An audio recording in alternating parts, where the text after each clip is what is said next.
Hallelujah, hallelujah.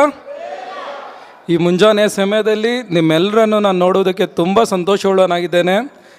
Haasan, Mandya, Mysuru, Tumakuru, Bengaluru, even Ballari, ಅದ್ರ ಸುತ್ತಮುತ್ತಲಿರುವಂಥ ಜಿಲ್ಲೆಗಳು, ತಾಲೂಕುಗಳಿಂದ, ಹಳ್ಳಿಗಳಿಂದ ತುಂಬ ಕಷ್ಟಪಟ್ಟು ಪ್ರಯಾಸಪಟ್ಟು ನಿನ್ನೆ ರಾತ್ರಿನೇ ಹೊರಟು ಟ್ರೈನಲ್ಲಿ ಬಂದು ಬೆಳಗಿನ ಜಾವ 4 ಗಂಟೆ 3 ಗಂಟೆ ಅಥವಾ ರೈಲ್ವೆ ಸ್ಟೇಷನಲ್ಲಿ ಕೂತ್ಕೊಂಡು ಮತ್ತು ಈ ಬೆಳಗಿನ ಜಾವ ಮೀಟಿಂಗೋಸ್ಕರ ಇಷ್ಟು ಕಷ್ಟಪಟ್ಟು ಬಂದಿರುವಂಥವ್ರು ಎಲ್ಲರೂ ಸಹ ದೇವರು ನಿಮ್ಮೆಲ್ಲರೂ ಆಶೀರ್ವದಿಸಲಿ. ನಿಮ್ಮೆಲ್ಲರೂ ನಾನು ನೋಡೋದಕ್ಕೆ ತುಂಬ ಸಂತೋಷವುಳ್ಳಾಗಿದ್ದೇನೆ.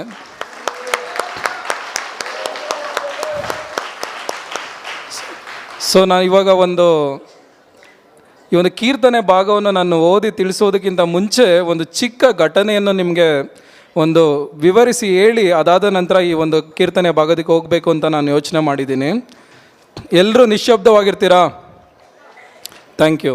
ಒಂದು ಚಿಕ್ಕ ಘಟನೆ, ಇದನ್ನು ನೀವು ಕೇಳಬೇಕು, ತುಂಬ ಅರ್ಥಗರ್ಭಿತವಾಗಿದೆ. ಒಂದು ಊರಿನಲ್ಲಿ ಒಬ್ಬ ಮನುಷ್ಯ ಚಿಕ್ಕ ಚಿಕ್ಕ ತಪ್ಪುಗಳನ್ನು ಅವರು ಮಾಡ್ಕೊಂಡು ಬರ್ತಾಯಿದ್ರು ಚಿಕ್ಕ ವಯಸ್ಸಿನಿಂದ. ಅವ್ರ ಮುಂದೆ ವಯಸ್ಸಾಗ್ತಾ ಅವರು ಯೌವನಸ್ಥನಾದಾಗ ಮತ್ತು ಪ್ರಾಯಸ್ಥನಾದಾಗ ಮತ್ತು ಅವರು ಮದುವೆ ಆಗಿ ಅವರು ಅನೇಕ ತಪ್ಪುಗಳನ್ನು ಅಪರಾಧಗಳನ್ನು ಮಾಡ್ತಾ ಬಂದರು. ಅವ್ರ ಮೇಲೆ ಅನೇಕ ಪೊಲೀಸ್ ಕೇಸ್ಗಳಾಯಿತು. ಕಳ್ಳತನದ ಕೇಸು, ಕೊಲೆ ಕೇಸು, ಮರ್ಡರ್ ಕೇಸು, ಅದೇ ರೀತಿಯಾದ ಅನೇಕವಾದ ಕೇಸ್ಗಳು ಅವ್ರ ಮೇಲೆ ಹಾಕಿ ಅದು ಒಂದಲ್ಲ ಎರಡಲ್ಲ 100-150ರಷ್ಟು ಕೇಸ್ಗಳು ಅವ್ರ ಮೇಲೆ ಆದವು. ಒಂದು ದಿನ ಅವರು ಸಿಗಾಕೊಳ್ತಾ ಇರಲಿಲ್ಲ, ಅವರು ಪಾಪ ತಪ್ಪುಗಳನ್ನು ಮಾಡ್ತಾಯಿದ್ರು. ಆದರೆ ಒಂದಿನ ಅವರು ಪೊಲೀಸ್ ಅವರ ಕೈಲಿ ಸಿಗಾಕೊಂಡ್ರು ಮತ್ತು ಅವ್ರನ್ನ ನ್ಯಾಯಾಧೀಶರ ಮುಂದೆ, ಕೋರ್ಟ್ ಮುಂದೆ ಅವ್ರನ್ನ ಒಪ್ಪಿಸಲಾಯಿತು. ನ್ಯಾಯಾಧೀಶ ಅವ್ರನ್ನ ಮುಂದೆ ನಿಂತ್ಕೊಂಡಿದ್ದಾರೆ.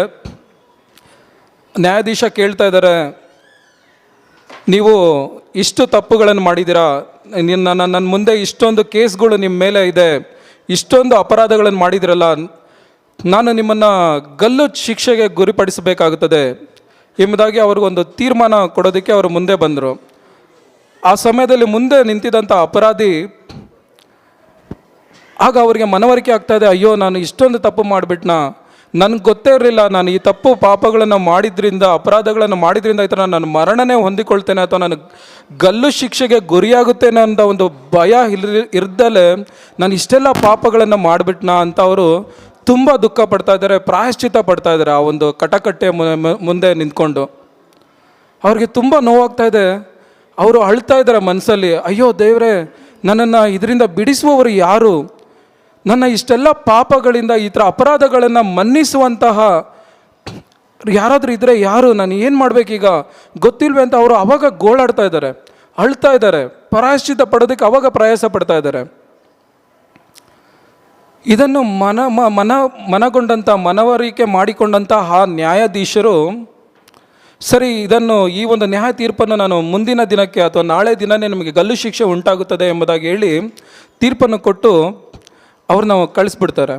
ಇವರು ರಾತ್ರಿಯೆಲ್ಲ ಜೈಲಲ್ಲಿ ಕಂಬಿಗಳ ಹಿಂದೆ ಕುಳಿತುಕೊಂಡು ದುಃಖ ಪಡ್ತಾ ಅಳ್ತಾ, ನಾನು ಏನು ಮಾಡಬೇಕು, ನಾನು ಏನು ಮಾಡಲಿ, ನನ್ನನ್ನು ಇದರಿಂದ ಬಿಡಿಸುವವರು ಯಾರು ಎಂಬುದಾಗಿ ಯೋಚನೆ ಮಾಡ್ತಾ ಇರಬೇಕಾದ್ರೆ ಆ ನ್ಯಾಯಾಧೀಶರು ಸಹ ರಾತ್ರಿಯೆಲ್ಲ ಅವ್ರ ಮನೆಯಲ್ಲಿ ನಿದ್ರೆ ಬರದೆ ಯೋಚನೆ ಮಾಡ್ತಿದ್ದಾರೆ, ಅಯ್ಯೋ ಈ ಅಪರಾಧಿಯನ್ನು ನಾನು ಹೇಗಾದರೂ ಬಿಡಿಸ್ಬೇಕಲ್ಲ, ಇವನ ಅಪರಾಧವನ್ನು ನಾನು ಮನ್ನಿಸುವುದಕ್ಕೆ ಏನು ಮಾಡೋದು? ನನಗೆ ಈ ಅಪರಾಧಿಯನ್ನು, ಅವನ ಪ್ರಾಯಶ್ಚಿತ್ತ ಪಡುವುದನ್ನು, ಅವನ ಕಣ್ಣೀರನ್ನು ನಾನು ನೋಡ್ತಾ ಇದ್ದೀನಿ, ಇವನನ್ನು ಹೇಗಾದರೂ ನಾನು ಬಿಡಿಸಿ ಇವನ ಮರಣ ಗಲ್ಲದ ಶಿಕ್ಷೆಯಿಂದ ಪಾರು ಮಾಡಬೇಕು ಎಂಬುದಾಗಿ ಆ ನ್ಯಾಯಾಧೀಶನೂ ಸಹ ಯೋಚನೆ ಮಾಡುತ್ತಾ ಅವರೊಂದು ನಿರ್ಧಾರಕ್ಕೆ ಬರ್ತಾರೆ. ಮುಂಜಾನೆ ಆಗುತ್ತೆ, ಅವ್ರನ್ನ ಆ ಗಲ್ಲು ಶಿಕ್ಷೆ ಹತ್ತಿರಕ್ಕೆ ಕರ್ಕೊಂಡು ಬರ್ತಾರೆ. ಆ ಅಪರಾಧಿನೂ ಸಹ ಕರ್ಕೊಂಡು ಬಂದಿದ್ದಾರೆ. ನ್ಯಾಯಾಧೀಶರು ಸಹ ಅಲ್ಲಿ ಮುಂದೆ ನಿಂತಿದ್ದಾರೆ. ಆ ಸಮಯದಲ್ಲಿ ಒಂದು ಆಶ್ಚರ್ಯದ ಘಟನೆ ನಡೆಯಿತು. ಅದೇನಪ್ಪ ಅಂದರೆ, ಆ ಅಪರಾಧಿಯ ಸ್ಥಾನದಲ್ಲಿ ಇನ್ನೊಬ್ಬ ವ್ಯಕ್ತಿಗೆ ಆ ಮುಸುಕನ್ನು ಹಾಕಿ ಆ ಗಲ್ಲು ಶಿಕ್ಷೆ ಆ ಒಂದು ನೇಣು ಗಂಬಕ್ಕೆ ಹಾಕಿ ಇನ್ನೊಬ್ಬ ವ್ಯಕ್ತಿ ಅದರಲ್ಲಿ ಮರಣ ಹೊಂದುತ್ತಾನೆ. ಈ ಅಪರಾಧಿಗೆ ಆಶ್ಚರ್ಯ, ಅಯ್ಯೋ ನಾನು ಈ ಸ್ಥಳದಲ್ಲಿ ನಾನು ಸಾಯಬೇಕಾಗಿತ್ತಲ್ಲ, ನನ್ನನ್ನು ಗಲ್ಲು ಶಿಕ್ಷೆಗೆ ಹಾಕಬೇಕಾಗಿತ್ತಲ್ಲ, ಆದರೆ ಯಾರು ನನ್ನ ಪರವಾಗಿ ಬೇರೆ ಯಾರು ಇವರು ನನಗೋಸ್ಕರ ಸಾಯ್ತಾ ಇದ್ದಾರೆ? ಆಶ್ಚರ್ಯ ಉಂಟಾಗ್ತದೆ ಅವನಿಗೆ. ಅಯ್ಯೋ ನಿಜವಾಗ್ಲೂ ನನ್ನ ಪ್ರಾರ್ಥನೆಯನ್ನು ದೇವರು ಕೇಳಿಬಿಟ್ರ, ನನ್ನನ್ನು ಬಿಡುಗಡೆ ಮಾಡೋದಕ್ಕೊಬ್ಬರು ನಿಜವಾಗ್ಲೂ ನನಗೋಸ್ಕರ ಇನ್ನೊಬ್ಬರು ನಿರಪರಾಧಿ ಯಾರಾದರೂ ಸತ್ತೋದ್ರಾ?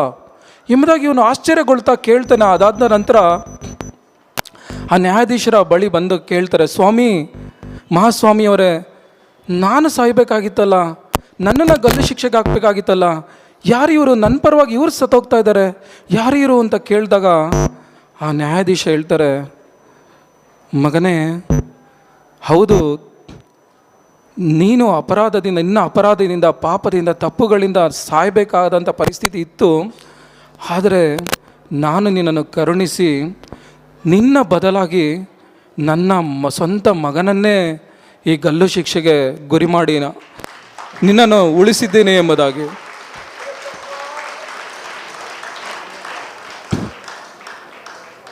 ಈ ಘಟನೆ ಅರ್ಥ ಆಯ್ತಾ ಎಲ್ರಿಗೂ? ಸರಿ, ಈಗ ಒಂದು ಕೀರ್ತನೆಯ 130ನೇ ಭಾಗವನ್ನು ನಾವು ಓದಿ ಅದಾದ ನಂತರ ದೇವರ ಚಿತ್ತವಿರೋದರ ಒಂದು ಚಿಕ್ಕ ಸಮಯ ಸಿಗೋದಾದರೆ ನಾನು ಇದರ ಬಗ್ಗೆ ಒಂದು ಚಿಕ್ಕದಾದ ಒಂದು ತಾತ್ಪರ್ಯವನ್ನು ನಾನು ನಿಮಗೆ ಹೇಳಲು ಬಯಸ್ತೇನೆ.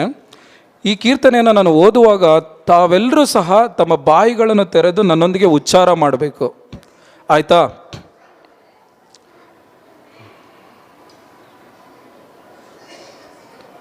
ಶುರು ಮಾಡೋಣವಾ? ಎಲ್ಲರೂ ಶುರು ಮಾಡೋಣವಾ? ಯೆಹೋವನೇ,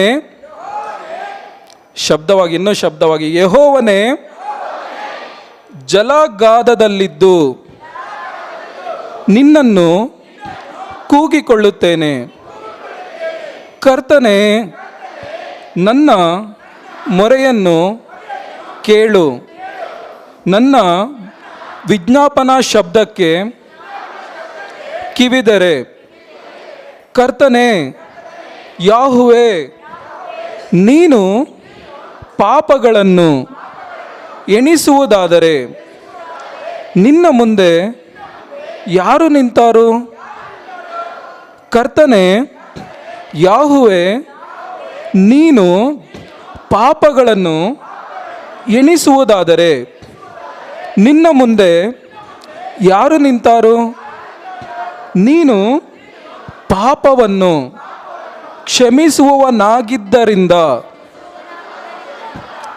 ನೀನು ಪಾಪಗಳನ್ನು ಕ್ಷಮಿಸುವವನಾಗಿದ್ದರಿಂದ ಮನುಷ್ಯರ ಭಯಭಕ್ತಿಗೆ ನೀನೇ ಪಾತ್ರನು. ನಾನು ಯೆಹೋವನನ್ನು ಎದುರು ನೋಡುತ್ತೇನೆ, ನನ್ನ ಪ್ರಾಣವು ಆತನನ್ನು ಕಾದುಕೊಂಡಿದೆ. ಆತನ ನುಡಿಯನ್ನು ನಿರೀಕ್ಷಿಸಿಕೊಂಡಿದ್ದೇನೆ.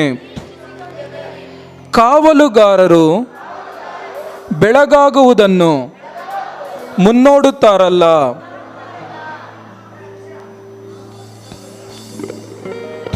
ಇಲ್ಲಿ ಹೇಳಿದಂಥ ಸ್ವಲ್ಪ ಜನರು ಮಾತ್ರನೇ ಅವ್ರು ಹೇಳ್ತಾ ಇದ್ದಾರೆ, ಇನ್ನು ಅನೇಕರು ಬಾಯಿಯನ್ನು ತೆರೀತಾ ಇಲ್ಲ.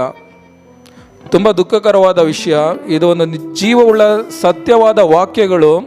ಈ ವಾಕ್ಯಗಳನ್ನು ನೀವು ಬಾಯಿಂದ ಉಚ್ಚಾರ ಮಾಡುವುದಾದರೆ ನಿಮ್ಮ ಜೀವಿತದಲ್ಲಿ ಇದೇ ರೀತಿಯಾದ ಪಾಪಗಳು, ಶಾಪಗಳು, ಕಟ್ಟುಗಳು ಏನಾದರೂ ಕಾಣಲ್ಪಟ್ಟರೆ ಅದು ಖಂಡಿತ ಬಿಡುಗಡೆ ಆಗುತ್ತದೆ. ಈ ವಾಕ್ಯವನ್ನು ನೀವು ದಯಮಾಡಿ ಬಾಯಿ ತೆರೆದು ಉಚ್ಚಾರ ಮಾಡಿ, ನಂಬಿಕೆಯಿಂದ ಉಚ್ಚಾರ ಮಾಡಿ.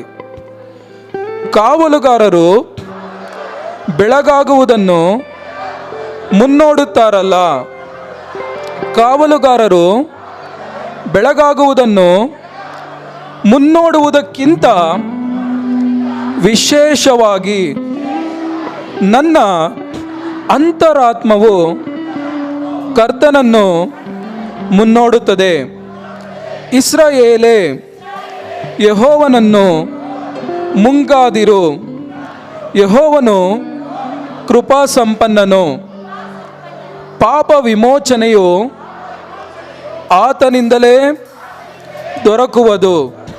ಆತನೇ ಇಸ್ರಾಯೇಲರನ್ನು ಅದರ ಸಕಲ ಪಾಪಗಳಿಂದ ವಿಮೋಚಿಸುವನು. ದೇವರ ನಾಮಕ್ಕೆ ಸ್ತೋತ್ರವಾಗಲಿ.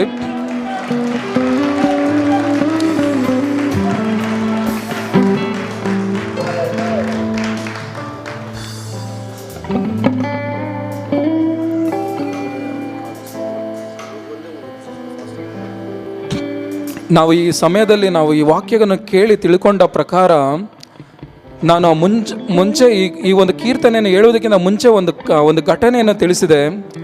ಆ ಘಟನೆಯಲ್ಲಿ ನ್ಯಾಯಾಧೀಶ ಯಾರೂ ಅಲ್ಲ, ಆ ಯೆಹೋವ ದೇವರು, ತಂದೆಯಾದ ದೇವರು. ಆ ಅಪರಾಧಿ ಯಾರಂದ್ರೆ ನಾನು ಮತ್ತು ನಾವೆಲ್ಲರೂ ಪಾಪಗಳನ್ನು ಮಾಡಿ, ಅಪರಾಧಗಳನ್ನು ಮಾಡಿ, ದೇವರ ಮುಂದೆ ದೇವರ ನೀತಿಯನ್ನು ಹೊಂದಿಕೊಳ್ಳಲಾಗದಂತೆ ಮರಣದಂಡೆಗೆ ಗುರಿಯಾಗಿದ್ದೆವು.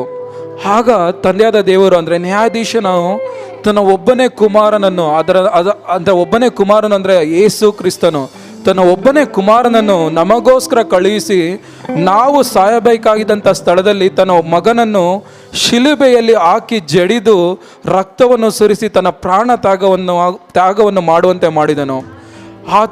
ಆದ್ದರಿಂದ ಈ ಸಮಯದಲ್ಲಿ, ಈ ಮುಂಜಾನೆಯಲ್ಲಿ ಯಾರ್ಯಾರು ನನ್ನನ್ನು ಪಾಪಿ, ನಾನು ತಪ್ಪುಗಳನ್ನು ಮಾಡಿ ನನ್ನ ಅಪರಾಧಕ್ಕೆ ಗುರಿಯಾಗಲ್ಪಟ್ಟವನು, ನಾನು ಯಾವ ಒಂದು ಆಶೀರ್ವಾದಕ್ಕೆ ಯೋಗ್ಯತೆ ಇಲ್ಲದವನು ಎಂಬುದಾಗಿ ಯೋಚನೆ ಮಾಡುವಂಥವ್ರು ಯಾರಾದರೂ ಈ ಸಮಯದಲ್ಲಿ ಇರುವುದಾದರೆ, ಈ ಸಮಯದಲ್ಲಿ ಆ ಕಲ್ವಾರಿ ಶಿಲುಬೆಯಲ್ಲಿ ತೂಗಾಡುವಂಥ ಆ ಯೇಸು ಕ್ರಿಸ್ತನನ್ನು ಒಂದು ಬಾರಿ ಗಮನಿಸಿರಿ, ನೋಡಿರಿ, ಯೋಚನೆ ಮಾಡಿರಿ. ಆತನು ನಿಮಗೋಸ್ಕರ, ನಮಗೋಸ್ಕರ ನಮ್ಮೆಲ್ಲರ ಪಾಪಗಳನ್ನು ಹೊತ್ತುಕೊಂಡು ಮರಣ ಹೊಂದಿದನು. ಆತನನ್ನು ನಂಬುವ ಒಬ್ಬನಾದರೂ ನಾಶವಾಗದೆ ಎಲ್ಲರೂ ನಿತ್ಯ ಜೀವವನ್ನು ಹೊಂದಬೇಕಾಗಿ ಯೇಸು ಸ್ವಾಮಿ, ಆ ತಂದೆಯಾದ ದೇವರ ಉದ್ದೇಶವಾಗಿತ್ತು. ಈ ಮುಂಜಾನೆ ಸಮಯದಲ್ಲಿ ನಮ್ಮನ್ನು ನಾವೇ ಒಪ್ಪಿಸಿಕೊಡೋಣ. ಆ ಯೇಸು ಸ್ವಾಮಿ ನಿಮ್ಮೆಲ್ಲರ ಪಾಪಗಳನ್ನು ತೊಳೆದು ಹೊತ್ತುಕೊಂಡು ನಿಮ್ಮೆಲ್ಲರನ್ನು ಪಾಪವಿಲ್ಲದವರನ್ನಾಗಿ ಮಾಡಿ ನಿಮ್ಮೆಲ್ಲರನ್ನು ಆಶೀರ್ವಾದಕ್ಕೆ ಪಾತ್ರರನ್ನಾಗಿ ಮಾಡಲಿ. ಯೇಸು ನಾಮದಲ್ಲಿ ಆಮೆನ್.